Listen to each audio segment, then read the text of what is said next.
de vacina. Algumas, eu acredito que todos aqui já devam ter passado por esse processo de vacinação, por causa da Covid, claro. Algumas pessoas passaram pela doença, literalmente, então contraíram a doença, o vírus. Alguns contraíram com sintomas muito pequenos, outros com sintomas muito agravados, outros ainda estão com as sequelas, né, porque a Covid tem essa característica. Eu tenho feito até dado entrevistas, mas feito muitas lives e palestras com outros profissionais, e a gente comenta, particularmente um neurocirurgião que é amigo, Léo, que ele trabalha com pesquisa na área de ressonância magnética funcional, e ele tem feito muitos testes com pessoas que contraíram Covid e que agora estão com problemas neurodegenerativos por causa da Covid, e pessoas que não tiveram sintomas, às vezes, mas que agora estão com problemas neurológicos e alguns, inclusive, de característica neurodegenerativa, como, por exemplo, Alzheimer e algo do gênero. O que significa que a gente precisa ficar muito esperto com algumas coisas que possam surgir ou agravar, porque às vezes a gente tem uma determinada característica, por exemplo, olha, eu estou com falta de memória, tal, mas eu sempre tive, mas agora está agravando, e aí as pessoas acabam, principalmente quando a pessoa está numa certa idade, numa transição de faixa etária, tal, que fala, talvez isso seja por causa da idade e tal, mas não, é melhor verificar, é importante fazer acompanhamento disso, porque existem já estudos, e aí aqui eu não estou sendo apocalíptico, na verdade estou fazendo uma introdução para alertá-los como um todo, porque existe essa situação, até palavras do Léo, né, Dr. Leonardo, que fala que o Covid, o vírus gosta de neurônio, então eles comem neurônio, literalmente, então ele acaba com a produção de sinapses, tal, então pode gerar alguns probleminhas aí, então é importante. E assim, independente dos sintomas, isso não tem a ver, porque, claro, os quadros respiratórios e também do ponto de vista de imunidade por questões de intubação, que aí gera uma série de coisas, por exemplo, um acompanhamento fisioterápico e assim por diante, de pneumo por conta das internações, e aí, obviamente, que internação e intubação é uma outra coisa, mas essa questão neurodegenerativa tem a ver com o vírus em si, uma característica do vírus, então tem vários estudos aí que estão sendo dirigidos nesse momento, é importante então dar esse toque, já que todos vocês, acho que a maioria aqui já me conhece, quando eu venho falar com vocês, eu me sinto em casa, é como se fosse um clube de amigos, e aí vocês me convidam, e vocês sabem que eu não falo de doença, falo só de saúde, mas é sempre importante dar esse toque, porque eu particularmente tenho visto pessoas próximas passarem por essas situações, de estar com problema de perda de memória, até porque atua no hipocampo, e aí acaba gerando, então, esses reflexos, e aí também algumas coisas relacionadas à neurodegenerativa, que envolve, por exemplo, processos que envolvem a parte motora, de tremedeira, e coisas desse tipo que implicam num tratamento neurológico mais pontual e mais acentuado também, para evitar problemas maiores, tá bom? Então aí fica a dica, começo falando disso. E por que eu estou falando de Covid, né? E por que eu, que gosto de falar tanto de saúde e desenvolvimento humano, estou começando a falar disso? Porque a gente está falando de resiliência. Eu tinha combinado com a Elisângela, a gente combinou um tema e falou assim, olha, acho que daria para a gente falar sobre resiliência, mas dentro de um campo da neurociência que eu gosto muito, escrevo muito, inclusive, sobre isso, artigos científicos, dou entrevistas, tal, que é a gratidão, que para mim a gratidão, ela é extremamente terapêutica, ela é extremamente curativa. Eu sei que algumas pessoas aqui trabalham com isso também, algumas pessoas são terapeutas e desenvolvem essa questão já em terapias, tal, nas suas diversas áreas, mas, em geral, o campo energético que a gratidão transporta, né, transmite, é muito rico. E aí, então, eu gosto de sempre fazer algo provocativo, e aí trazer, então, um tema, a resiliência e a gratidão dentro do mesmo campo, no mínimo provocador, né, provocativo, porque justamente um é o ingrediente do outro. E aí, então, eu queria trazer um pouquinho esse campo para vocês. Obrigado, então, pelo convite mais uma vez. Eu me sinto honrado, porque eu dou aula já há um tempo na universidade, E quando eu vou dar palestra em algum lugar, normalmente eu falo que dar palestra é mais fácil do que dar aula, porque aula, a gente vai lá dar aula 1 ano para aquela classe, e chega no final, aquela classe está assistindo a tua aula porque eles vão querer o diploma da faculdade, eventualmente ter uma obrigação. Agora, quando você vai dar uma palestra num grupo, você dá a palestra uma vez e eles nunca mais vão te ver. Então, é agradável porque a pessoa assiste a tua palestra e fica, ai, que legal, foi bacana a palestra, e aí é um tom de despedida. No caso de vocês, eu dou a palestra e aí volto, significa que eu deixei alguma coisa, porque senão vocês não me contam. Ou vocês estão com um problemão de encontrar palestrante, ou a minha palestra deve ser agradável em algum momento, porque eu já estou voltando aqui, já não é, né, não é a segunda vez, né? Então já fico muito feliz de estar falando com vocês, tá? Então, gratidão por esse aspecto de retomar aqui com vocês. Uma coisa que eu gostaria de começar, né, falando da parte da resiliência, por isso que eu falei da saúde, a gente normalmente, a gente associa a resiliência, e quem vem de engenharia, também da área de exatas, resiliência tem a ver com campos, né, tem a ver com corpos, então a gente fala muito da matéria. Então, por exemplo, a capacidade que um corpo tem por exemplo, se moldar a um determinado desafio e voltar à sua formação original, né, que é a característica, né, quando a gente fala assim, esse material aqui tem resiliência alta, né, tem uma boa resiliência, ele está diretamente ligado a isso, assim, você pressionar, por exemplo, uma espuma e ela voltar no seu estado. Então, se você pegar um poliuretano, por exemplo, né, tem lá uma matéria-prima que o pessoal faz prancha de surf, a espuma ela vai afundando e volta, um colchão, né, ele vai afundando e volta, tal, então tem lá uma certa resiliência. Então existe essa resiliência física, essa resiliência material, e ela está diretamente ligada, então, à capacidade que aquele material, que aquela matéria tem em relação aos atritos e aos impactos que esse material sofre. Então, por exemplo, se você leva uma porrada, hoje de manhã, se você tem uma boa resiliência, a gente parte do princípio que à tarde você já está bem e tal. Agora, tem gente... Eu, por exemplo, eu tomei minha vacina, não sei se é o caso alguém aqui, eu tomei a vacina, meu braço ficou doendo, né, até o dia seguinte. Teve gente que teve febre e tal, então tem vários efeitos, né, e isso tem a ver com a resiliência. Então teve gente que tomou e falou, não senti dor nenhuma, tal, outros sentiram mais dor. Então essa capacidade da matéria de resistir, ela é uma característica da nossa força. Então, normalmente, a gente analisa uma pessoa forte não só por bater. No boxe, por exemplo, em muitas modalidades esportivas e de lutas, artes marciais, por exemplo, que tem a ver com essa questão não só de você saber dar os golpes, mas também saber levar porrada, né? Receber o impacto. Né? Então, a gente brinca que um bom boxeador, ele tem que saber apanhar também, porque não é sempre que ele vai estar batendo. Porque se eu aprender a bater, mas não aprendi a levar um soco, no primeiro soco que eu levo, eu caio, e aí não adianta eu ser um cara super forte que eu dou um soco forte. Então, na parte material, quando a gente fala da resiliência, a gente está muito ligado a isso, a questão da resistência, da força e tal. Só que quando a gente vai para a resiliência humana, a gente está falando muito mais do que a capacidade que o corpo tem de levar um impacto. Por exemplo, no momento que você foi atropelado, eu vejo numa certa idade, você torce o pé, já rompe ligamentos, você cai no chuveiro, quebra a bacia, né? Então já é tudo mais complicado. Por quê? Porque a resiliência, e aí tem a ver também com a questão da capacidade de flexibilidade, vai diminuindo também, porque em tese, se a gente não está praticando alongamento, se a gente está exercitando, e aí até a resistência dos próprios ossos, a gente, em tese, vai ficando mais fraco. E aí, então, a resiliência do corpo físico, a resiliência material, ela tem muito a ver com essa questão do impacto.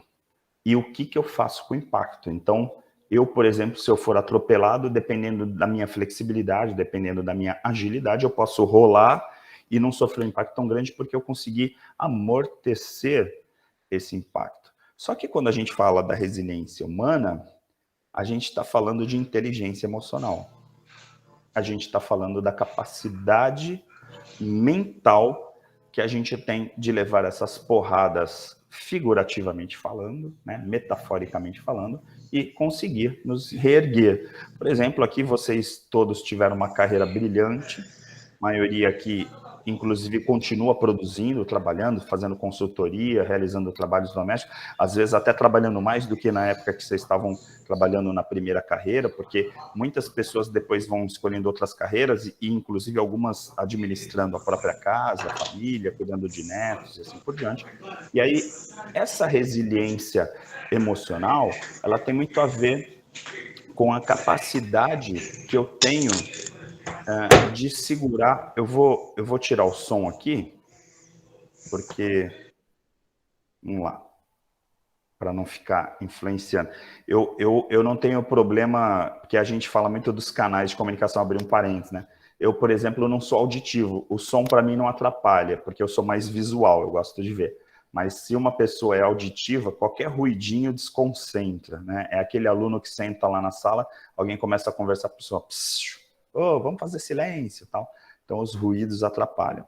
Então por isso que eu pedi para a gente tirar um pouquinho os microfones e daqui a pouco a gente vai interagir e vai ficar aberto para vocês poderem falar. Só estou fazendo uma introdução para a gente poder debater, como sempre a gente faz, tal, discutir um pouco sobre esse assunto. Mas a grande questão é que, então, a resiliência humana tem a ver com a inteligência emocional, tem a ver com a capacidade de a gente levar essas porradas, né, e que muitas vezes não são porradas físicas, né, não é um soco que você leva, mas é uma palavra que vem para você que parece mais forte do que um próprio soco. É alguém que, às vezes, você leva essa porrada e não esquece nunca mais. Um soco, eu levei um soco de um amigo na infância, eu lembro que ele me deu soco, mas não dói mais, não me lembro qual foi a intensidade desse soco e tal, lembro que na época doeu. Agora, uma palavra que um amigo meu me falou na adolescência, que ficou atravessada, até hoje eu guardo. Então, assim, a capacidade de você guardar uma porrada material, né, no físico, às vezes é muito, muito superior à do emocional, porque dependendo de como você está emocionalmente, aquela porrada pode vir e te pegar, por exemplo, no momento vulnerável, e aí por você estar no momento vulnerável, ela doer mais do que em outro momento. Por exemplo, eu posso chegar e falar assim, nossa, teu cabelo tá ótimo, né, e elogiar teu cabelo, ou falar, ah, teu cabelo tá horrível. Dependendo de como você tá, dependendo do teu estado emocional naquele momento, um elogio para o teu cabelo é só um elogio e uma crítica para o teu cabelo é só uma crítica. Agora, quando você não tá bem, uma pessoa fala assim, poxa, teu cabelo tá ótimo. O que acontece quando você não tá bem e alguém elogia teu cabelo? Você vai correndo, e aí particularmente os homens, a gente acha que as mulheres que fazem mais isso, mas particularmente os homens vão para frente do espelho quando recebem essa crítica e vão lá e olha e fala assim, será que eu tô mais careca? Será que meu cabelo tá bagunçado? Será que não tá, né? Porque a gente recebe um elogio e quando a gente não tá bem, a gente acha que é ironia o elogio. Essa que é a grande questão. Então, assim, dependendo da nossa autoestima, a nossa resiliência, ela aumenta ou diminui proporcionalmente ao nosso estado emocional. Então, se eu não estou bem emocionalmente e recebo um elogio, eu vou levar esse elogio, e é um elogio verdadeiro, mas eu vou receber esse elogio como uma crítica. É como se a pessoa naquele momento estivesse me ridicularizando ao elogiar o meu cabelo. Então ontem um cara falou para mim, nossa, teu cabelo tá grande.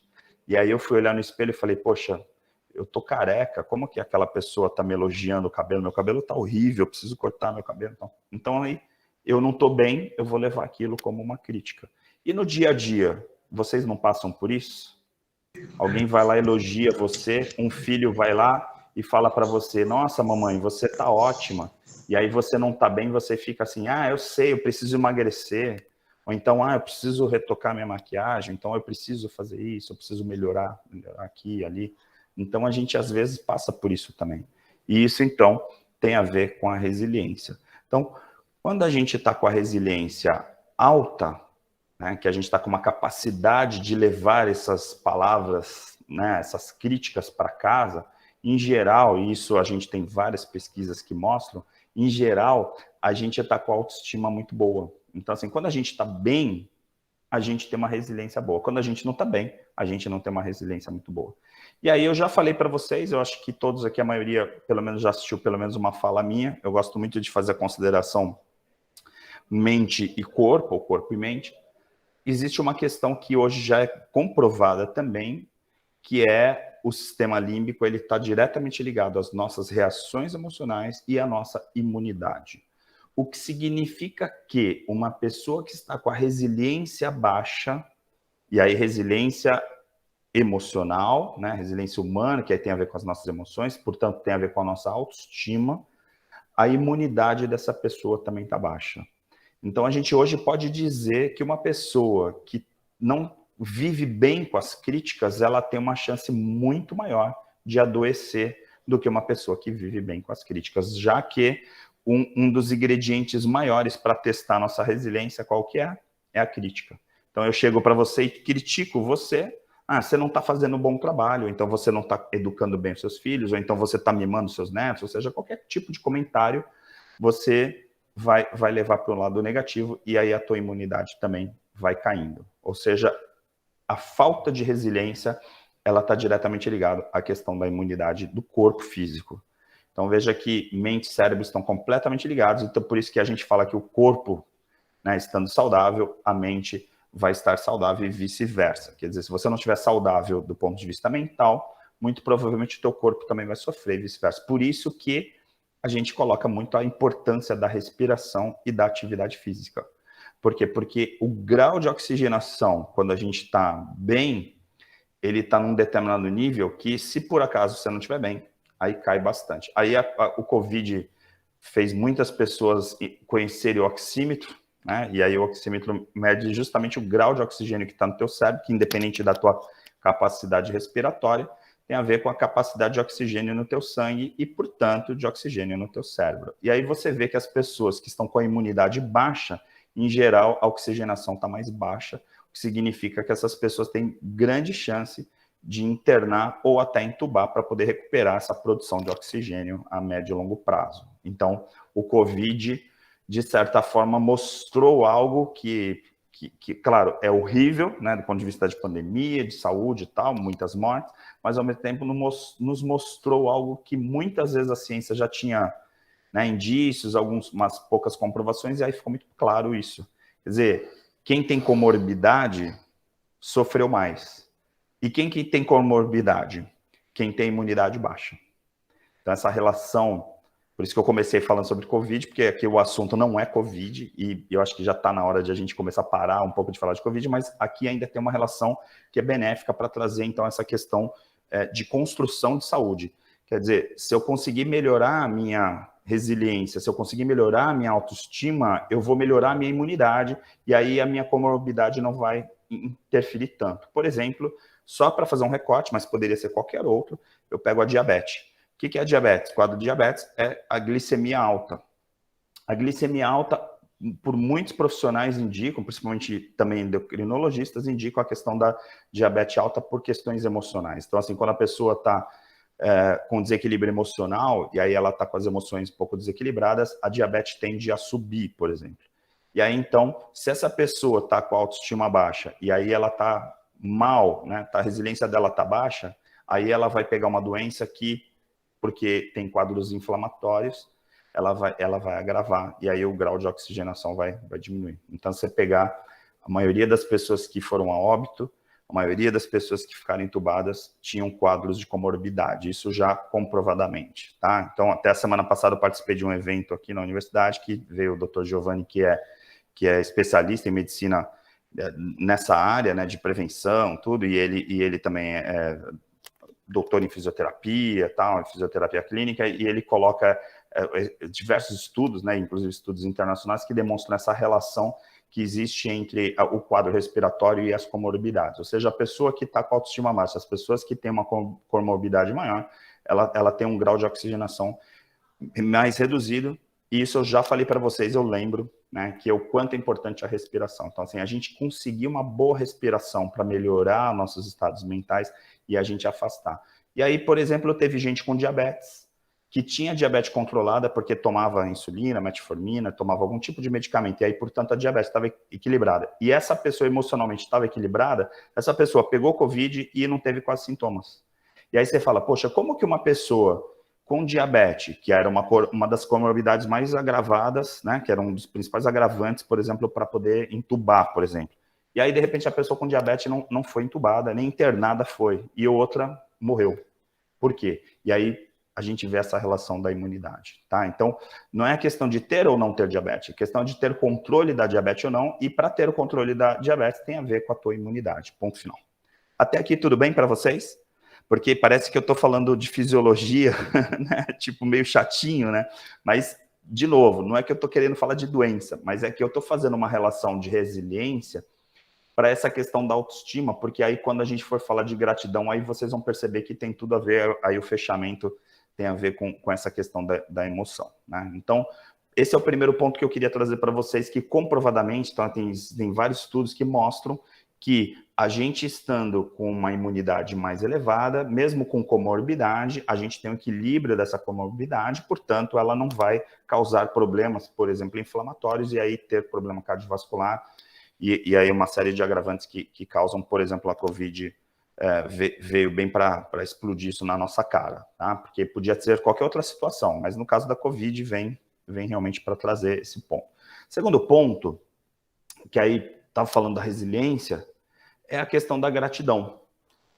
E aí a gratidão, dentro do campo das nossas forças de caráter, né? Porque aí, assim, a gente falou de resiliência é um ponto. Aí vamos separar o ingrediente. Ó, a gente separou um ingrediente aqui, vamos pensar lá nas massas, tal, estão aqui separados. Agora vamos falar do recheio, aí vamos falar então das forças de caráter. O que é gratidão? Né? E aí, gratidão, muitas vezes a gente relaciona a agradecer alguém ou agradecer algo, então a gente normalmente traz a gratidão como uma resposta a algo. Por exemplo, a Amália veio e me elogiou, e eu falei, poxa, Amália, muito obrigado. Aí o Aníbal veio e falou, né, fez um comentário tal sobre uma fala minha, e aí eu, poxa, muito obrigado. Então, assim, toda vez que eu agradeço algum tipo de comentário, eu estou partindo do princípio que a Amália, que o Aníbal, Rosalina, qualquer pessoa aqui presente, eles não tinham obrigação de me agradecer. Eles agradeceram como uma forma de me entregar um presente. Porque o que é considerado a gratidão? É eu retribuir por algo que eu recebi. Então, se eu recebi um presente, o que eu vou fazer? Eu vou agradecer esse presente. Então, poxa, Fátima, obrigado pelo presente. Então, você me entregou um presente, que pode ser uma fala, pode ser um sorriso, pode ser qualquer coisa, né? É um presente. Então, aí eu agradeço. Pois, quando a gente fala obrigado, a gente está partindo do princípio que aquela pessoa recebeu algo e aí, então, levou algo em troca. Por isso que a gente fala muito obrigado, né? Poxa, estou agradecendo você. Só que, quando a gente fala de forças de caráter, e aí a gratidão, não mais como uma resposta orgânica a alguma coisa que eu recebi. Por exemplo, alguém aqui é grato por ter recebido a sua própria vida? Quem que... Levanta o dedinho, senhor. Eu, por exemplo, sou grato por ter recebido minha vida. Veja, o meu pai pode não ter sido o melhor pai do mundo. A minha mãe pode não ter sido a melhor mãe do mundo. Mas eu estou aqui graças ao meu pai e à minha mãe. Biologicamente falando, isso é incontestável.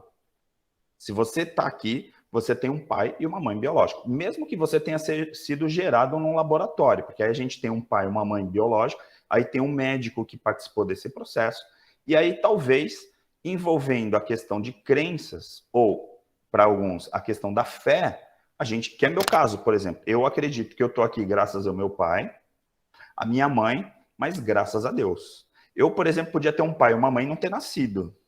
Então, para mim, eu acredito muito que Deus contribuiu para estar aqui. Ponto. É uma crença minha. É a minha fé que eu nasci, graças a Deus. Tem gente que fala assim, eu nasci, mas não tem nada a ver com Deus. Quem me colocou aqui foi minha mãe. E o meu pai, que engravidou minha mãe. Então, biologicamente, é isso. Agora, quantas pessoas têm conflitos com o pai e com a mãe? Um monte. Um monte. Né? Nas nossas gerações para trás, um monte. E nas próximas gerações que virão, mais ainda. Né? Porque a gente tem aí uma série de conflitos geracionais. Mas a verdade é que, independente de você gostar ou não gostar da forma que seu pai te criou, ou que a sua mãe criou, ou de repente você foi abandonado, caso de uma criança, por exemplo, que foi abandonada na rua e alguém adotou essa criança, tal, a gente mesmo assim ainda está falando do pai biológico e da mãe biológica. A gente poderia agradecer o teu padrasto e a tua madrasta, ou aqueles que te adotaram, justamente porque eles cuidaram de você. E aí você tem uma gratidão muito grande por eles, porque você podia ter morrido. Você foi colocado no lixo, por exemplo, como já aconteceu, a gente já viu no Jornal Nacional, nos telejornais. Agora, independente de ter sido jogado fora, mesmo assim, ainda tem uma gratidão pelo pai e pela mãe que te colocaram no seu dia a dia. O que eu estou trazendo para cá parece um pouco conflitante, assim, às vezes para alguns, principalmente quem tem conflitos muito grandes com os pais, ou que, por exemplo, foram abandonados pelos pais, às vezes não conseguem aceitar muito isso, e é natural que não aceitem mesmo, né? Nos treinamentos que eu faço é muito comum esse tipo de conflito, por quê? Porque nem sempre os nossos pais são perfeitos, ou foram perfeitos. E aí a gente tem uma série de conflitos, mas do ponto de vista biológico, a gente tem que agradecer a vida. Se a gente agradece a vida, a gente tem que agradecer aos pais biológicos. Se você é um ser espiritual, ou seja, se você é um ser que entende que faz parte de um algo maior, que a gente chama de uma inteligência espiritual, você tem que agradecer um ser maior que fez com que teu pai e tua mãe te gerasse. Então, do ponto de vista biológico, pai e mãe, mas do ponto de vista espiritual, um Deus que te colocou aqui. Porque senão podia ter todo um universo e seus pais não terem te conhecido e você não teria nascido. Né? Então tem toda essa questão filosófica aqui, que eu não vou entrar na questão de religião aqui, vocês sabem que eu não abordo essa questão, mas só para entender a filosofia do negócio. Ou seja, quando a gente está vivo, a gente tem que agradecer por estar vivo. Esse é um ponto básico. Por quê? Porque a gente só está vivo por causa dessa situação que eu considero um milagre. Eu chamo isso... E aí, milagre não é no sentido religioso, tal de um milagre, mas de um milagre no sentido de algo único que aconteceu em determinado momento. Eu, por exemplo, eu tenho minha filha... Quando minha filha... Eu fiquei sabendo que ia ter minha filha, eu falei, pô, é um milagre. Por quê? Né? Vocês não conhecem minha história, mas, por exemplo, eu estou há 28 anos com a minha esposa, né? Agora 29, mas eu estava há 25, 26 anos com ela, e a gente já tinha tentado de todos os tipos de tratamento, ido em todos os tipos de laboratório, investido uma fortuna tal para um pai e uma mãe ter um filho. Minha esposa tinha lá alguns problemas tal que não permitia. E aí um dia uma médica falou para ela, especialista em reprodução, e falou assim, olha, agora você pode adotar uma criança, porque não tem como, né? Você está lá na idade, então minha esposa, né, 42 anos, ó, não tem mais como. Então a gente falou, ok, não tem mais como, vamos viajar. Então a gente foi viajar, fomos, não sei se vocês conhecem Serras Gaúchas, Gramado, Vinho, essas coisas todas. E aí, de repente, a gente voltou de Gramado grávidos. E aí a gente foi visitar aquela médica e falou assim, e aí, como que você explica, né? Porque você falou que não podia mais. A gente foi lá no sentido de cobrar, que ela foi meio que brincando, mas como que explica? Minha esposa tá grávida, né? Nós engravidarmos e tal, porque você falou que era impossível, não tinha mais como, tal, porque ela não estava mais, né, tendo possibilidades biológicas. E aí, então, eu falo o seguinte, a minha filha é um milagre, porque a gente acabou tendo a Maria Clara, né, que numa idade bem avançada, e aí teria tudo, então, para não ter esse filho. E aí ela nasceu. E depois, num segundo momento, assim, a Maria Clara, por ter idade avançada, por ser um risco biológico, a tendência dela de vir com autismo, ou vir com alguma doença genética, tal, por conta disso. Então, assim, primeiro não podia engravidar, e depois todos os problemas que poderiam ter. Então, a gente sempre teve uma super resistência, tal, todo medo que envolvia, e de repente a Maria Clara veio e não teve nenhum problema biológico, né, e aí genético, tal, por conta dessa questão da gravidez tardia, e aí então a gente falou assim, pronto, é o nosso milagre. A Maria Clara nasceu por causa do pai e da mãe dela, mas para mim, independente dos bons vinhos que Gramado proporcionam, né, até um amigo brinca e fala assim, pô, você só precisava transar, né, para nascer a Maria Clara, né? Você só precisava viajar um pouquinho, né, porque você só trabalha, né, até eu ouvi dessas brincadeiras para baixo, que eu não vou entrar aqui no mérito, que seria uma falta de respeito com os participantes, mas o que eu quero dizer é que, às vezes, um casal se encontra, e eu dou aula há 29 anos na universidade, às vezes uns alunos se encontram numa festa e 2 dias depois a menina está grávida. E ela não queria estar grávida e nem poderia estar grávida e engravida. E às vezes a gente quer tanto ter um filho e depois de 28 anos vem um filho. Quando todo mundo fala, ó, esquece, não tem mais filho nesse mundo porque você não vai ter filho. E aí, de repente, a gente tem um filho, né? E aí, para quem está pensando em alguma coisa na maldade, ela é minha cara, tá? Ela é parecida comigo e com a minha esposa também, porque é outra brincadeira que sempre fazem. Tem certeza que é tua filha mesmo? Será que é filha da sua?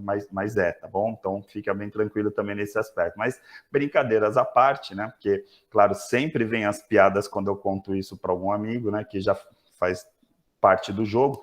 A verdade é que eu sou muito grato pela vida da minha filha. E aí, assim, será que ela agradece pelo pai, pela mãe que ela tem? Pode ser que sim, pode ser que não. Ainda é uma criança, tem 4 anos. Mas a verdade é que a gente, independente dos conflitos que nós tenhamos com os pais e com as mães, nós temos que ser gratos a eles por eles terem gerado a gente. Eles podem ter batido em você, podem ter maltratado, e confesso para vocês que em alguns momentos em treinamentos, eu faço muita regressão, como vocês sabem, eu trabalho com hipnose, com técnicas que vocês já conhecem, eu já falei aqui em outras oportunidades. Às vezes, eu vejo pessoas que foram molestadas pelo próprio pai, pessoas que foram maltratadas, pessoas que, né, já peguei cara, por exemplo, que matou o próprio pai porque o pai abusava da filha. Ou seja, eu já vi de tudo nessa vida. E eu fico pensando, poxa, como que aquele cara ou então aquela menina pode ser grata pelo pai que ela teve, sendo que o pai molestava ela, estuprava ela todo dia? Não dá para agradecer um pai desse, né? Algumas pessoas me falam isso. E às vezes, quando eu estou no meio dessas dinâmicas, eu fico pensando, meu, como é cruel, né? Assim, como essa criança está sofrendo. E aí eu vejo como essa criança virou um adulto forte por causa disso que ela passou. E aí então a gente vê que quanto mais resiliência tem, quanto mais resiliência essa pessoa constrói, mais gratidão ela tem. As pessoas que têm resiliência baixa, e aí eu estou pegando esse quadro extremo para falar para vocês essa relação que eu trouxe no tema de hoje, que assim, às vezes a gente é ingrato por coisas bobas, e a gente é ingrato às vezes por coisas grandes. Mas para mim fica muito claro, até escrevi um último artigo que eu escrevi agora recentemente, até para uma pós-graduação de falando sobre neurociência e gratidão, para mim fica muito claro que a capacidade de resiliência que uma pessoa tem, ou seja, todos nós que estamos aqui nessa reunião, a nossa capacidade de resiliência, ou seja, a capacidade de levar porrada e seguir adiante, tem a ver com a nossa capacidade de agradecer a cada situação que a gente viveu, a cada soco que a gente tomou, fez a gente ficar mais forte. Um bom pugilista, né, para quem treina, um bom pugilista não é aquele que bate forte, é aquele que também leva socos fortes e vai ficando cada vez mais forte. Eu não estou querendo aqui dizer, e nem querendo valorizar e hipervalorizar a vitimização, dizer que, de repente, coitadinho das pessoas que sofreram muito, então essas pessoas têm uma resiliência maior. Não. Mas a maioria das pessoas que eu vi, principalmente nesse último ano e meio, no meio dessa pandemia, e olha como eu falei com pessoas nesse último ano e meio, a maior parte das pessoas que estavam com quadro de depressão, as pessoas estavam sendo ingratas por aquele momento que elas estavam vivendo ou por momentos anteriores. Veja que a gratidão nesse caso, e isso é muito complexo falar assim, porque parece simples, não é simples de fazer essa relação, mas por incrível que pareça, o significado que essas pessoas davam para as coisas que aconteciam com elas, que tem a ver com a resiliência, geravam um determinado grau de gratidão. E aí, então, eu percebi que as pessoas mais gratas eram as pessoas que estavam com a autoestima mais alta. E as pessoas que eram ingratas, essas pessoas estavam com a autoestima muito baixa. E aí eu comecei, então, que foi esse artigo, que eu comecei a fazer um paralelo com a neurociência e comecei a perceber que, como a imunidade está diretamente ligada ao sistema límbico, e o sistema límbico que traz as nossas emoções, eu comecei a perceber algo que era muito simples, mas que cientificamente nunca tinha sido reportado, que é as pessoas que são gratas têm uma imunidade maior, ficam menos doentes e, por incrível que pareça, têm autoestima mais forte. Então, durante esse momento de pandemia que a comorbidade era um fator de gancho para a pessoa ficar mais doente, ou seja, o quadro mais agravado, porque não era pegar ou não pegar o vírus, né? O vírus pegava em um monte de gente, mas as pessoas que eram ingratas, que tinham comorbidade e que eventualmente estavam com a imunidade baixa por causa desse quadro, essas pessoas se agravaram mais os quadros delas. Então teve gente que falou assim, caramba, graças a Deus eu peguei Covid e quase não aconteceu nada comigo. Olha como que uma pessoa que tem gratidão fala. Ela fala assim, graças a Deus que não me afetou. Graças a Deus que eu não fiquei com nenhuma sequela. E aí, então, esse graças a Deus é uma tradução popular para algo que a ciência chama de gratidão. Então, assim, na neurociência, na psicologia positiva, que é onde vem esse campo do perdão, da gratidão, do amor, por incrível que pareça, quando a gente fala graças a Deus, a gente nada mais, nada menos está falando do que gratidão. Muito obrigado. Então, é uma forma que o brasileiro, principalmente, fala. Então, assim, você está bem? Ai, graças a Deus. E o que é esse graças a Deus para a gente aqui no popular? É a gratidão. Eu agradeço pela minha vida, eu agradeço pela minha saúde. E aí, quando você vai para as religiões, a gente percebe que a maior parte das pessoas ligam a oração à gratidão. Por exemplo, as pessoas fazem uma oração antes de comer. Tem muitas famílias que ainda se reúnem, por exemplo, particularmente nos finais de semana mais comum, se reúnem para jantar, para almoçar, e aí elas fazem o quê? Elas fazem uma oração, rezam um Pai Nosso, por exemplo, antes de comer, e agradecem o quê? Agradecem o alimento. Então a gente percebe que famílias reunidas, famílias agradecidas, pessoas agradecidas, essas pessoas são mais saudáveis do que as pessoas não agradecidas. Faz sentido para vocês? Percebe?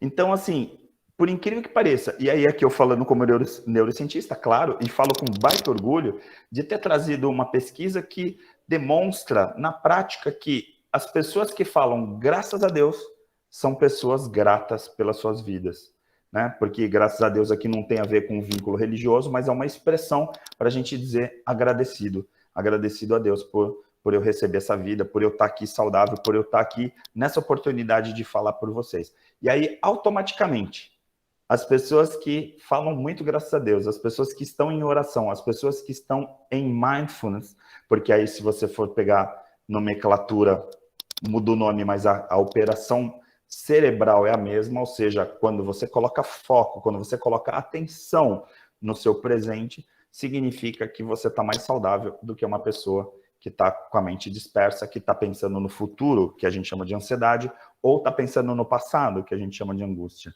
Então, as pessoas agradecidas, elas não ficam vivendo o passado nem vivendo o futuro.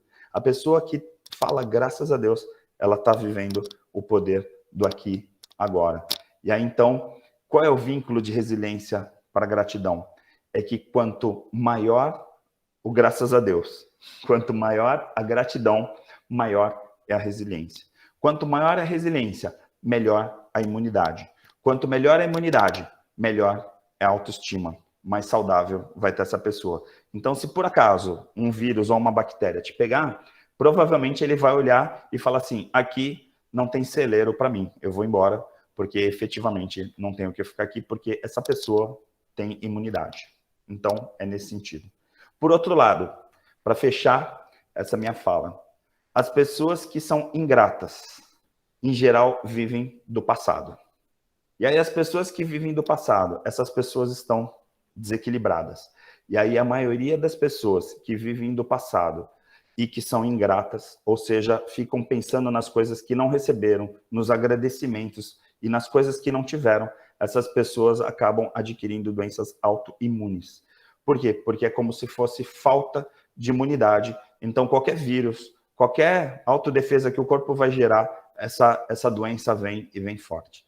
Então, em geral, quando a gente faz uma análise das pessoas que não são gratas, né, que não entendem o que é viver o presente agora, para viver a imunidade, para viver a saúde do aqui e agora, essas pessoas acabam adquirindo doenças autoimunes, que vão desde as neurodegenerativas até as celulares, passando aí por câncer, passando por um monte de coisas relacionadas a essa questão de a pessoa não ter o graças a Deus presente na vida dela. Então, a gente não precisa falar graças a Deus porque eu peguei câncer, graças a Deus porque eu peguei Covid. Não é isso.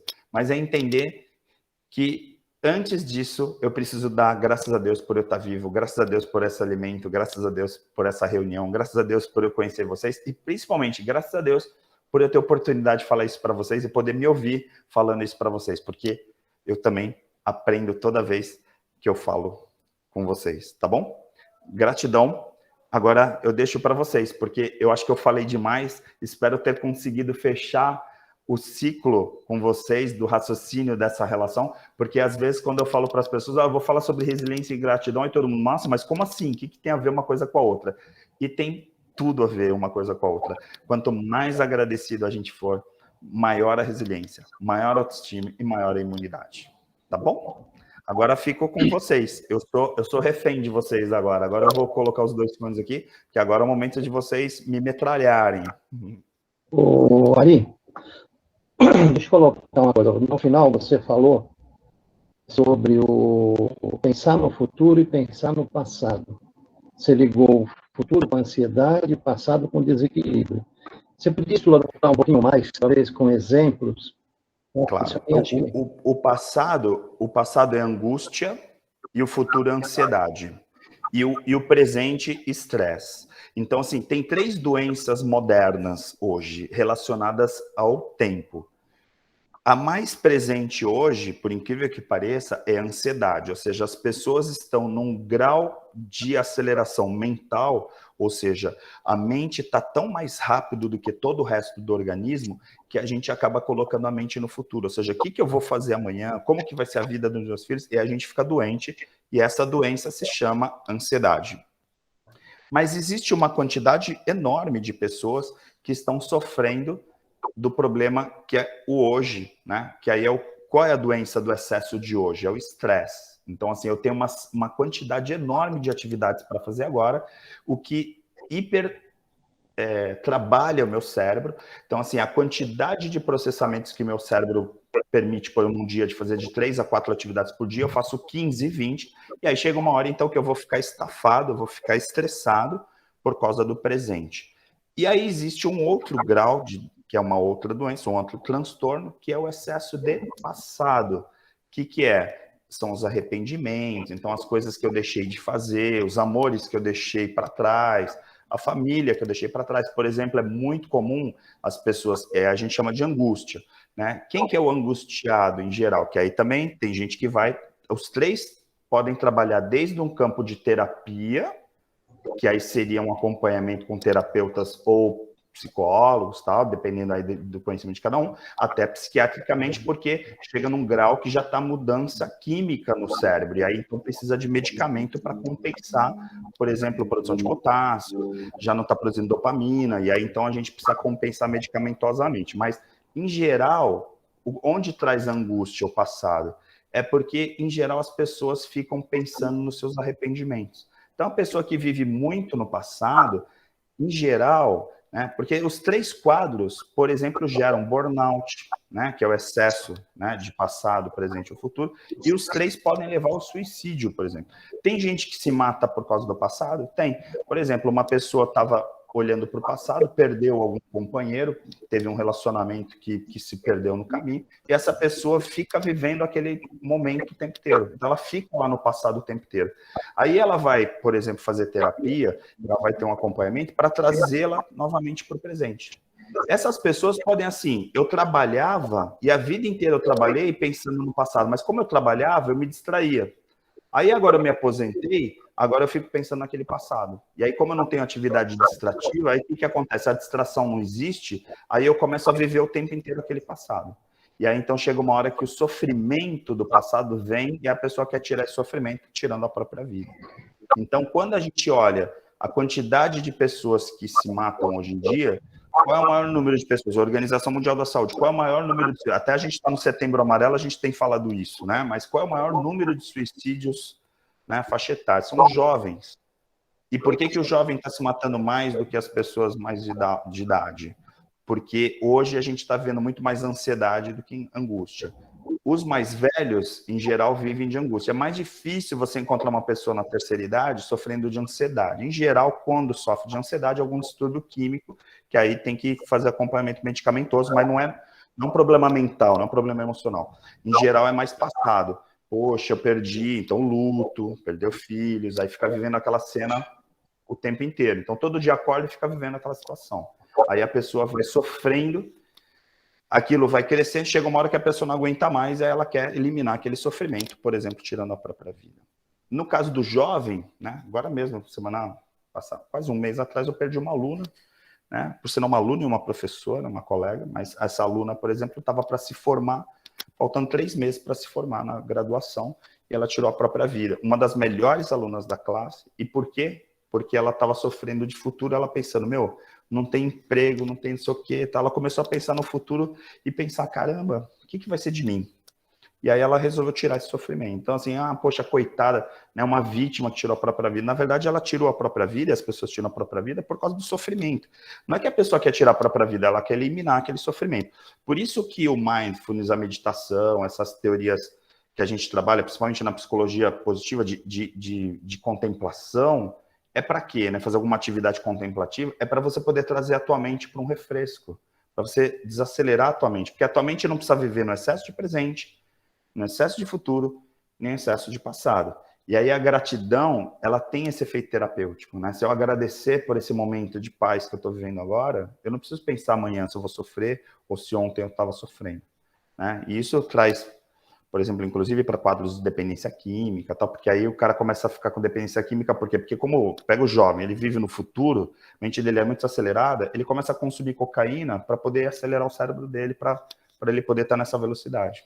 Ou antidepressivo para poder trazer o passado para o presente. Então você vê que acaba tendo uma compensação química, né, muitas vezes com drogas, né, e drogas sem orientação, justamente por causa disso, né? Então o cara tenta tirar o sofrimento da mente dele com esses tipos de recursos que são, na verdade, maquiagens, né? Porque ele não está em tratamento, ele está simplesmente escondendo esse sofrimento. Então, no caso do passado, a nível em particular, em geral, as pessoas vivem muito os arrependimentos, as coisas que deixaram de fazer, né? Poxa, queria ter escolhido outros caminhos, tal. E aí, quando a pessoa está nesse momento, mas ela ainda está com atividade intelectual, esconde um pouco. Então, eu estou dando aula aqui, eu não vivo minha depressão, eu não vivo minha angústia, eu não vivo nada. Por quê? Porque eu tô bem. Aí, de repente, um belo dia, eu paro de dar aula, agora eu vou ficar aqui na minha casa, aí, num primeiro momento, faço uma atividade ou outra, aí eu vou parando as atividades, chega uma hora que eu estou pensando.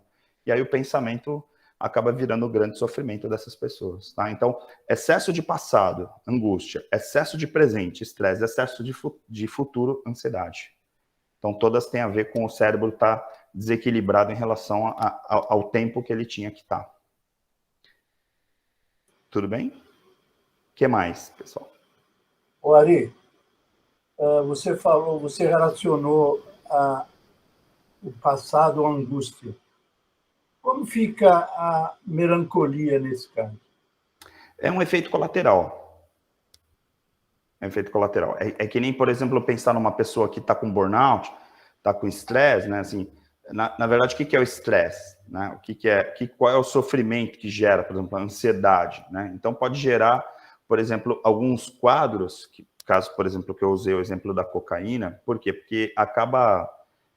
você se sente poderoso, é como se você conseguisse ir num grau de velocidade como o tempo está. Eu, por exemplo, tenho uma percepção de que o tempo é muito mais rápido do que eu posso acompanhar. Isso gera uma aceleração, né? E aí, então, eu tô angustiado, né? Não é nem angustiado, né? Eu falo, tô ansioso, né? Mas essa ansiedade gera um desconforto, e esse desconforto, ele pode ser colocado, por exemplo, como eu posso dizer, em várias categorias, assim, em várias terminações. No caso desse excesso de passado, em geral, essa angústia, ela gera uma melancolia.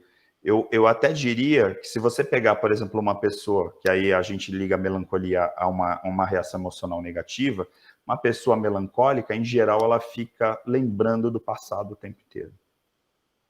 Né? Então, você vai perceber que, como efeito colateral dessa angústia, um exemplo bobo, você pode tomar um remédio para angústia, né, para poder tirar um pouco esse excesso de passado, e aí a tua melancolia vai embora. Você fala, eu tomei um remédio, minha melancolia foi embora, né? O remédio não era para melancolia, mas a melancolia estava vindo porque é essa tristeza que estava vindo das coisas que ficaram para trás. Então, as pessoas melancólicas, em geral, estão relacionadas aos seus antepassados, as coisas boas. Então, quando você vê uma pessoa melancólica, eu nem sei se eu entendi bem a tua pergunta, mas eu acredito que estou indo por um caminho que deva te responder, que é a pessoa melancólica, em geral, a pessoa sente como se fosse uma, entre aspas, felicidade daquela época.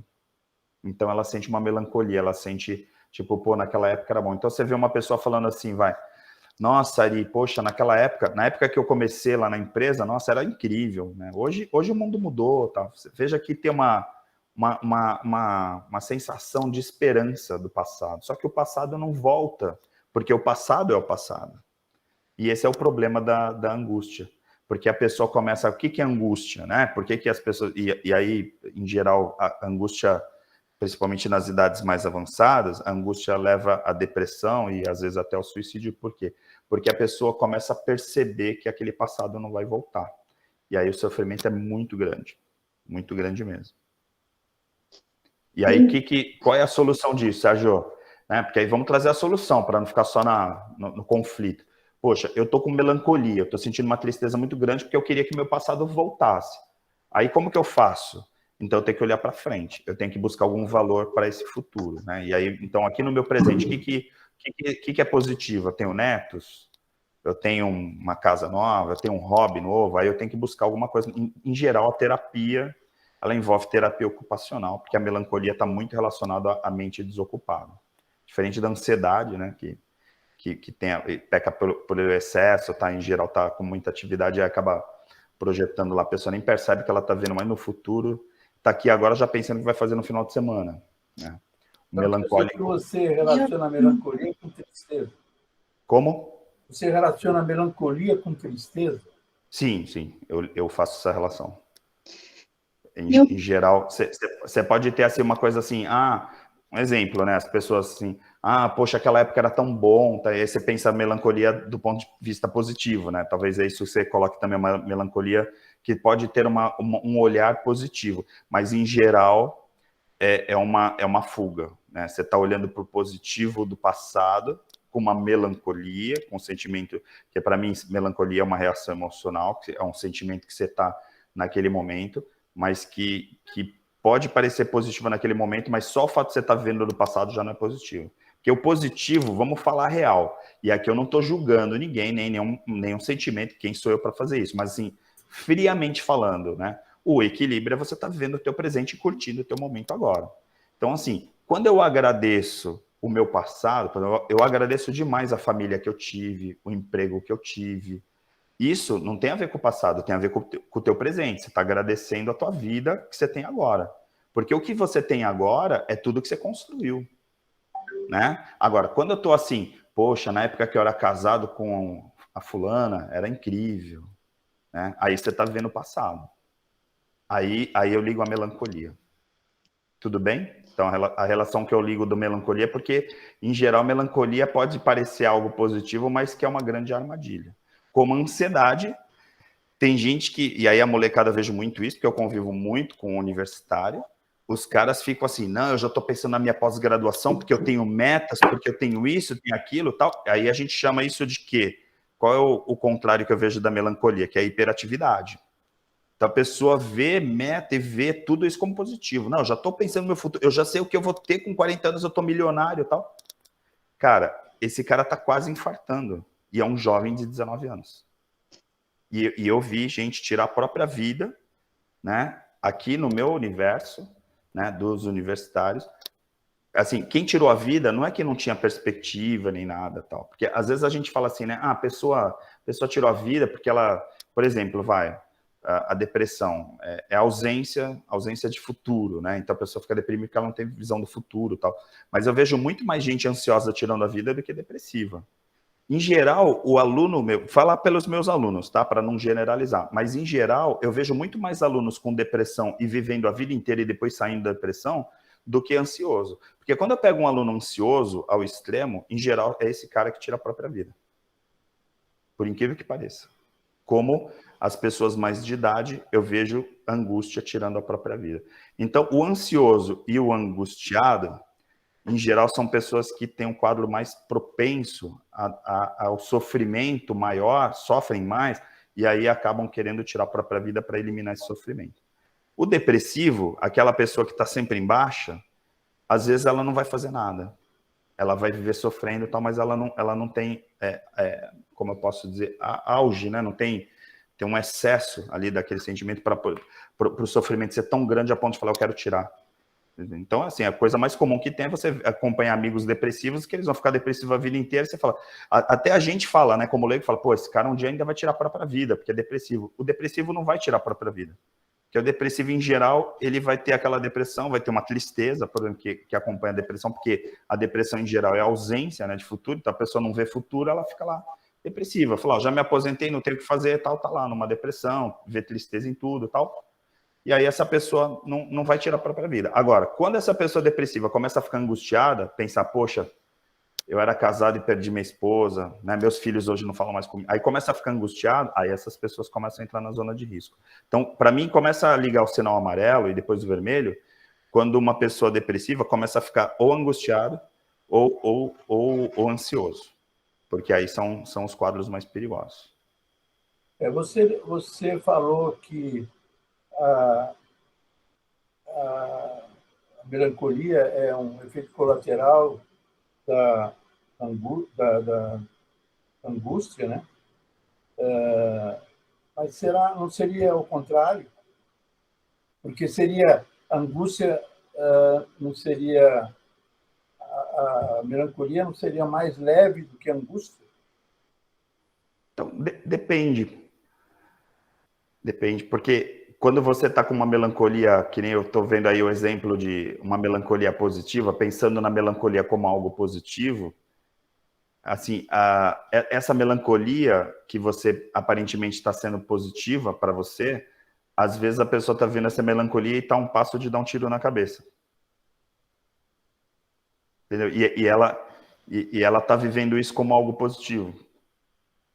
Já tem até filme sobre isso, que acho que é Amor ao Passado, alguma coisa assim, tal, que, assim, a pessoa que acha que está num outro... Por exemplo, poxa, eu tinha que ter vivido numa outra geração, essa geração não é a minha, tal. A pessoa acaba vivendo com esse sofrimento. Para mim, assim, de verdade, aqui eu não estou querendo falar, olha isso, né? Eu não estou falando como uma enciclopédia, sabe? Porque, de repente, se para você melancolia ou angústia é um peso maior ou menor, assim, é que a única coisa que para mim eu gosto de despertar atenção, que eu acho que para mim é mais relevante, é de entender que a melancolia pode ser uma armadilha, entende? Porque às vezes a pessoa pode olhar essa posição, por exemplo, o fulano é muito melancólico, e aí de repente está numa posição de ficar vivendo do passado.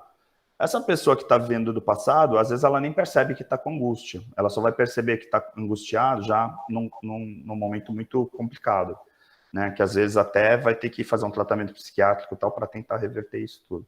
E por incrível que pareça, que aí eu acho mais importante ainda, a gente está falando sobre gratidão e resiliência, por incrível que pareça, essas percepções que a gente tem, tanto de entender o passado como o futuro, como sendo melhores do que o presente, em geral a gente está falando de um desequilíbrio, né? Porque a gente foi feito para viver o presente.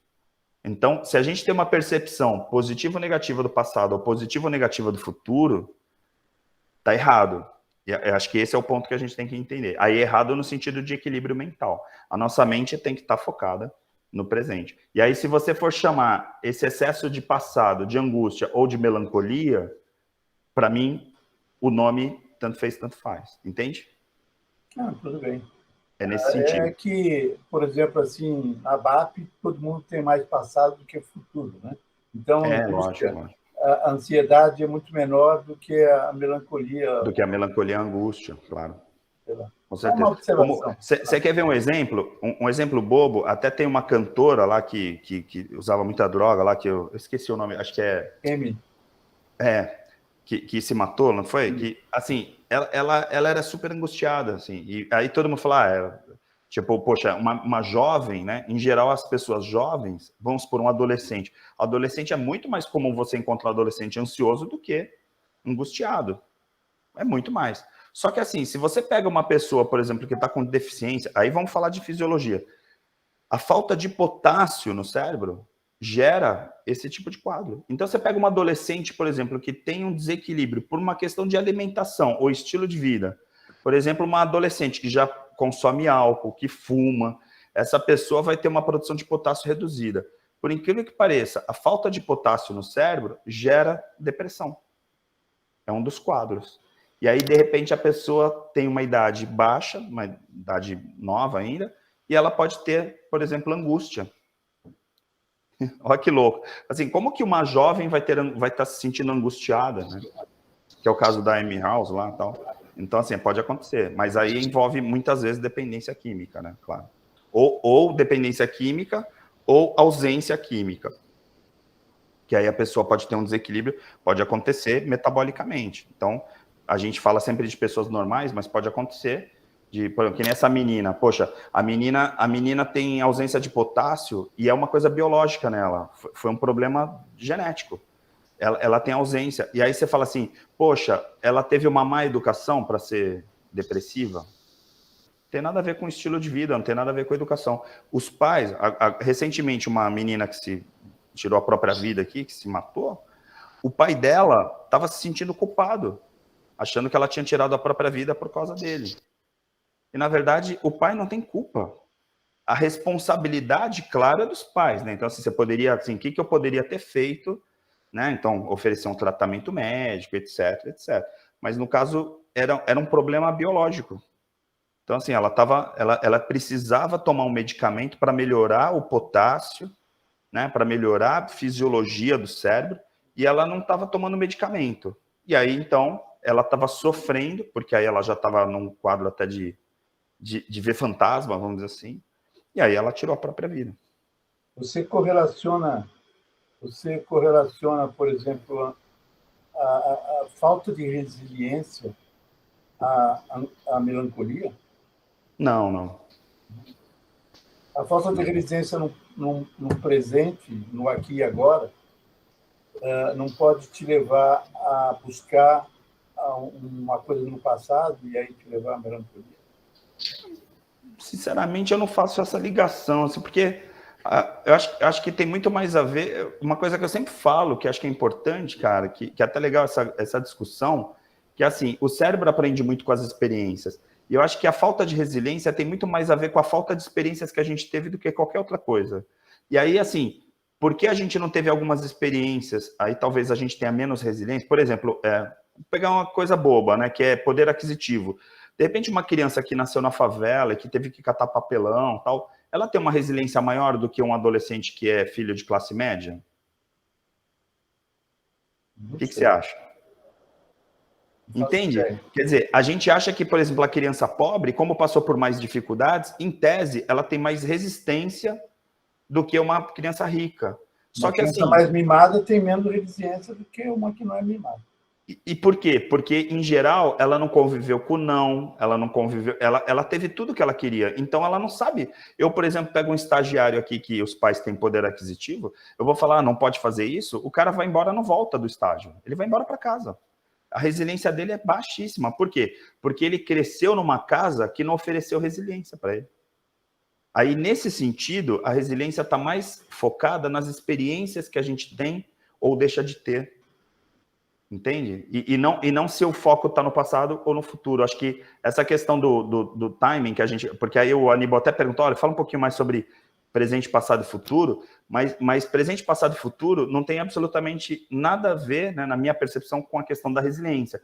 A gente tocou nesse assunto, claro, e aí é um assunto importante, mas a resiliência tem mais a ver com as nossas experiências. Então, assim, oferecer... Eu até falei outro dia para um casal, a gente estava no aniversário de criança, e aí tinha os pais lá dos outros filhos, dos coleguinhas de classe e tal, aquela coisa que é normal, que vocês já devem ter passado muitas vezes por isso. Aí eu falei assim, sabe o que eu queria ensinar para minha filha? Minha filha tem 4 anos. Independência. Porque se a criança tiver independência, os pais darem independência, educarem ela para ser independente, por exemplo, trocar a própria roupa, fazer as próprias coisas, ela vai tendo naturalmente uma resiliência. Porque ela vai entendendo a dificuldade que é amarrar um tênis, a dificuldade que é preparar comida, e aí então ela vai ficando menos, entre aspas, mimada. Agora, se os pais fazem tudo, aí essa criança fica totalmente dependente. E por que os pais fazem tudo para os filhos? Porque eles querem os filhos perto. Se a minha filha tiver independência, eu estou criando ela para o mundo. Muito provavelmente, num determinado momento, como ela não depende de mim, ela vai para o mundo. E eu sei que isso é uma perda. Então, a gente luta o tempo inteiro para ensinar resiliência para o nosso filho, para as nossas filhas, e viver sozinho no futuro. Porque, provavelmente, se você ensinar resiliência para o teu filho e ele passa por experiências de resiliência, ele vai sobreviver mais forte no mercado de trabalho, na sociedade. Só que, em compensação, ele vai mais longe. E aí, então, ele não vai depender dos pais. E esse é o grande conflito dos pais. Percebe? A Amália está ficando angustiada para fazer uma pergunta lá para você. Aí é ansiosa, ansiosa. Ansiosa. Fala, Malha, estava querendo. Olha a diferença de angústia e ansiedade em relação ao tempo. Se terminar a palestra e ela não fez a pergunta, ela vai ficar angustiada de não ter feito. Não, não. Angustiada. Você, de uma certa forma, já respondeu. É que quando você entrou naquele tema do passado, presente e futuro, eu ia até te perguntar, mas depois, no decorrer da sua colocação para o Sérgio, você mais ou menos até me respondeu. Mas eu ia te perguntar, e qual é o equilíbrio? Aí eu ia até falar agora para o Roberto, eu sempre fui muito ansiosa, sempre, meu apelido, na época que eu trabalhava, era formiguinha atômica, papalégua, mas em decorrência do meu trabalho. Eu tinha horário, eu era muito, assim, como é que a gente pode dizer? Não só requisitada, como eu tinha a obrigação de cumprir um determinado horário, senão, em decorrência daquilo, acarretava consequências. Eu trabalhava no correio, eu fui a primeira mulher a pegar correspondência, eu trabalhava numa franquia. Mas, entrando na Covid, eu aprendi a esperar, a ter paciência. E com o milagre da minha vida, que eu também tenho um milagre, Ari, que é a minha neta, que quase todo mundo que tem mais convivência comigo conhece, que estava conversando com a Madalena, é uma bênção da vida, porque ela também... Deus nos permitiu que ela ficasse conosco, porque é uma bênção. Então, na época, na pior fase, né, das cirurgias, que foram 4, de abrir o coração, tudo. Abriu o coração, não, abriu o tórax. Coração, não, o coração ficou na mão. Era a maior resiliência, era não só a gratidão pelo médico Deus ter se abençoado as mãos dos médicos, porque ela teve parada cardíaca, ela teve uma série de coisas, e ela é uma bênção. Você olha para ela, você não diz que passou por tudo aquilo. É inacreditável. E ela convive com a cicatriz dela de uma forma assim, é que consertaram o meu coração, uma maravilha, 8 anos agora. Mas a gente aprendeu a esperar. A gente aprendeu a ter paciência. E a gente não podia fazer nada.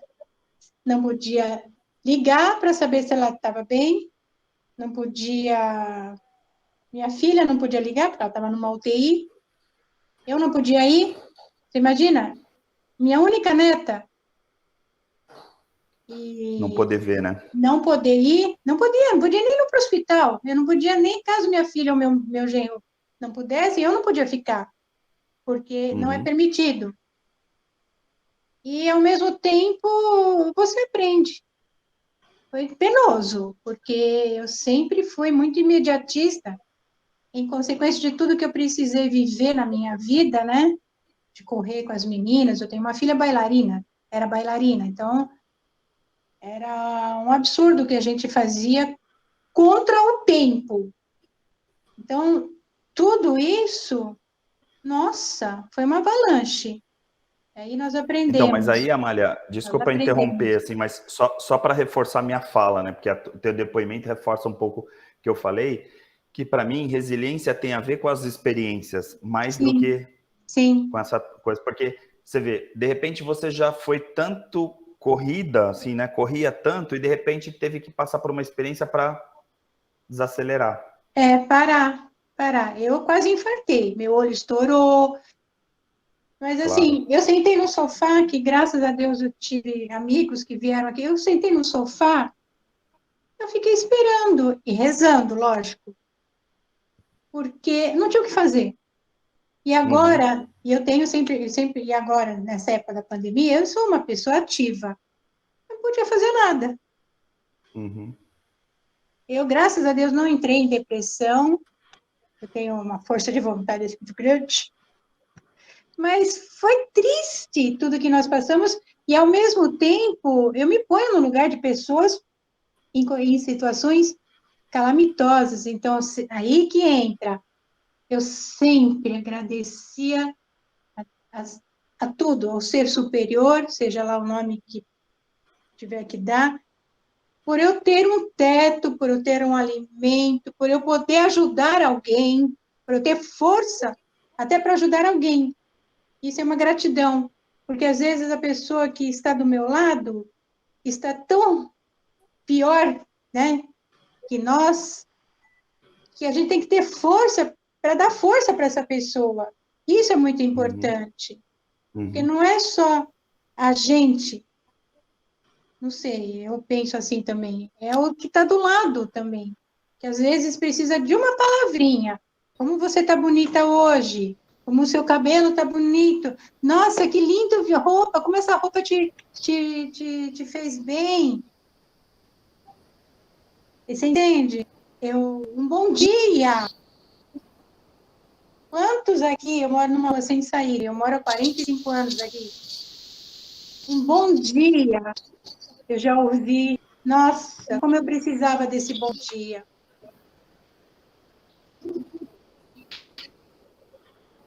Como eu precisava desse sorriso, mesmo de abraçar. Eu vou te confessar que só de ver os rostos de vocês aqui já é um momento de muita gratidão, sabia? Ver o Sérgio, ver a Aníbal, você, Antônio, Rosalina, todo mundo, né, que está aqui, é incrível, assim, porque a gente está precisando muito de humanidade, né? E na pandemia a gente teve que tirar de foco a nossa humanidade, porque a gente ficou na frente de computador, a gente teve que se afastar das pessoas, ficou na frente de mídia, muitas vezes na frente de televisão, de computador. Então, assim, o contato humano, ele se transformou numa barra de ouro, né? A verdade é essa. E eu sempre falo que para as meninas, a Barbie, eu sei, é até clichê, né? Mas é repetitivo. Mas eu sempre agradeço e eu faço questão de participar, porque é tão bom ver os rostinhos, mesmo de quem eu não conheço pessoalmente, mas é tão bom. E é tão bom para a pessoa que está do outro lado nos ver também, porque parece que nós criamos um elo de harmonia, de amor, de reciprocidade. Olha, nós estamos aqui. Olha, eu estou aqui, viu, se precisar. Porque às vezes eu falo, às vezes eu não posso fazer nada, mas só o fato de eu ouvir, ou de eu me, assim, dar uma palavrinha por telefone, fazer um vídeo, chamada, nossa, como isso transforma o dia da pessoa. Com certeza. Alguém mais? Aí, uma questão para... Nós estamos avançando aí, mas para encerrar, senão eu vou ficar angustiado depois, né? Na yoga, né, minha professora de yoga, ela bate com uma certa ênfase, né? No sentido de que a gente faz yoga para se preparar para a meditação, e ela foca muito em um dos princípios, estar presente no momento presente, né? E, só que no nosso dia a dia, a maioria das pessoas não tem jeito. Você está fazendo uma coisa e está pensando em 7, 8 diferentes, né? Olha, tem que fazer aquilo, aquilo outro, e isso acaba fazendo com que a gente não faça bem o aqui e agora, né? Várias vezes, né? Existe um condicionamento, um treinamento ou alguma dica em cima disso ou não? Então, você já faz, né? Porque a yoga é um bom exercício para isso, e, claro, a meditação também, mas, assim, é uma prática. É uma prática. A gente foi condicionado a vida inteira para estudar, para trabalhar, para ser alguém na vida, né? Pelo menos na minha geração era assim. Então, assim, ninguém pensava, vai lá brincar e seja feliz agora, né? Os pais não falavam isso para os filhos, ao contrário. Tipo, vai estudar para trabalhar, para ter um futuro, porque um dia você vai ter tua família, vai ter tua casa, tuas contas, aí você faz o que você quiser lá. Ou seja, a gente foi condicionado a nossa infância, a nossa adolescência, a nossa juventude, depois a fase adulta, porque na faculdade, assim, você vai se formar e vai ter uma carreira pela frente. Ou seja, a nossa sociedade, o tempo inteiro, joga a gente para o futuro. É ter meta. Quantos treinamentos vocês fizeram durante a carreira de vocês que era? Tem que ter meta, tem que ter objetivo, tem que ter missão, tem que ter propósito. Isso tudo é muito bonito para construir ansiosos. Porque nunca na empresa fala assim, cara, faz isso aqui que você faz agora bem e viva feliz. Não, é assim, tem que fazer bem para poder ganhar mais, para poder ser promovido. Então, a gente o tempo inteiro é condicionado para a visão de futuro. E o bonito é pensar no futuro. O adolescente tem que ter um futuro. Aí você pega a menina que está se formando e não tem emprego, ela vai se matar. Porque ela foi condicionada a pensar no futuro e ela olha para o futuro e não tem futuro. E aí você pega a quantidade enorme de crianças e de adolescentes que estão tomando Rivotril, que estão tomando anti-ansiedade e coisas piores, se drogando, justamente por causa disso. Então, assim, é uma prática. A gente foi condicionado a vida inteira, aí eu vou pegar o Antônio agora, com uma fase adulta e falar, cara, pensa agora aqui no presente. Não tem jeito, você está pensando no futuro. Só que qual é o problema? Na terceira idade ou na quarta idade, quando a gente começa a pensar no futuro, a gente começa a pensar, pô, eu já vivi mais do que eu ainda vou viver. E aí, então, começa a gerar um outro tipo de ansiedade, que é o medo da morte, né? Então, aí a gente começa a ter um problema maior, que é a ansiedade de, meu Deus, eu não fiz um monte de coisa. Aí mistura ansiedade com angústia, aí a pessoa surta mesmo, não tem jeito. Porque é um conflito atrás do outro. Então, o ideal seria pensar o seguinte, eu estou vivendo hoje aqui agora? Tô. Amanhã você vai fazer a mesma coisa, no outro dia a mesma coisa. Você já viveu aqui agora, né? Que é o que eu falo lá, Paul Adler, o conceito de mindfulness, né? I am here now, né? Eu estou aqui agora, né? Eu estou presente aqui agora. O Eckler coloca lá o poder do agora, né? Também tem um livro que fala sobre isso. Um monte de gente falando sobre essa importância de viver agora. Por quê? Porque o viver agora é a forma mais saudável de você viver. E aí, então, fazer meditação é uma boa prática para isso. Tem outras práticas? Claro que tem. Né? Ler um livro, né? Tipo, você colocar atividades por aqui agora. A gente foi condicionado a não fazer isso.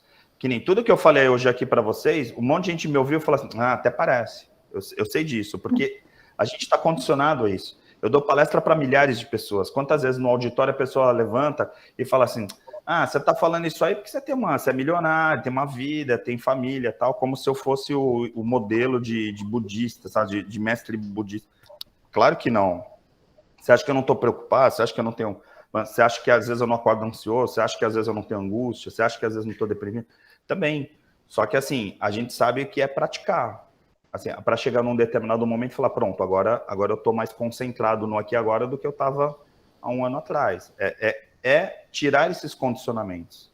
Porque a gente foi muito condicionado, Antônio. A verdade é que a gente foi criado para pensar no futuro. Né? Futuro do país. Né?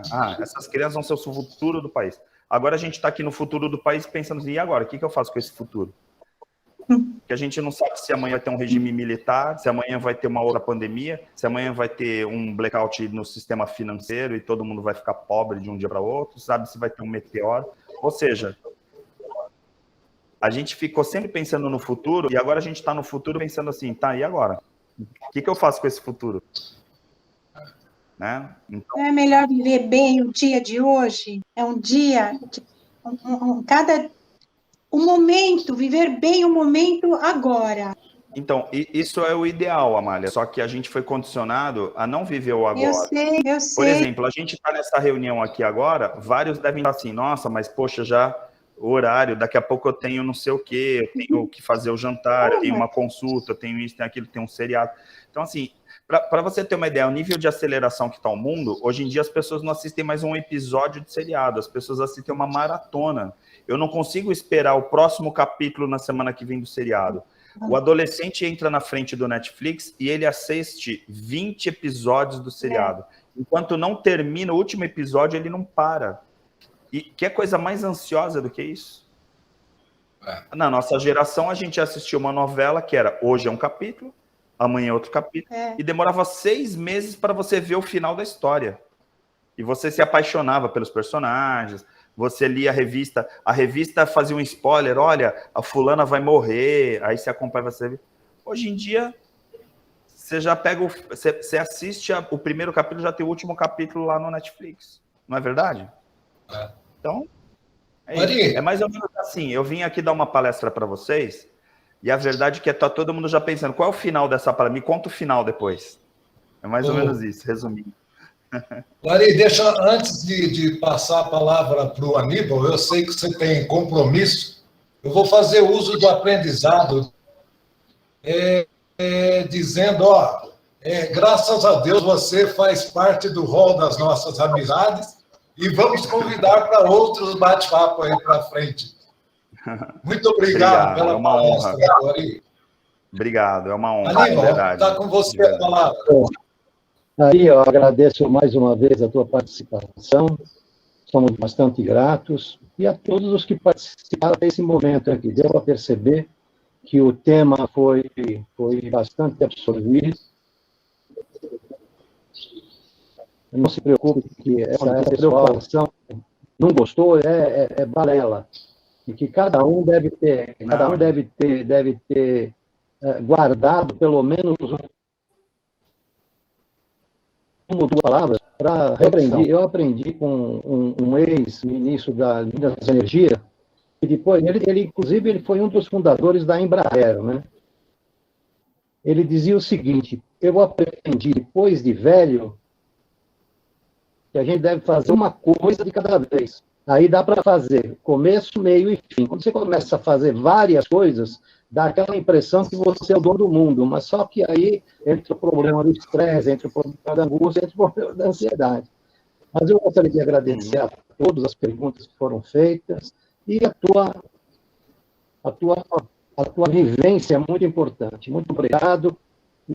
Obrigado. Um beijo na Maria Clara. Obrigado. Tchau. Tchau, gente. Obrigada, Ari.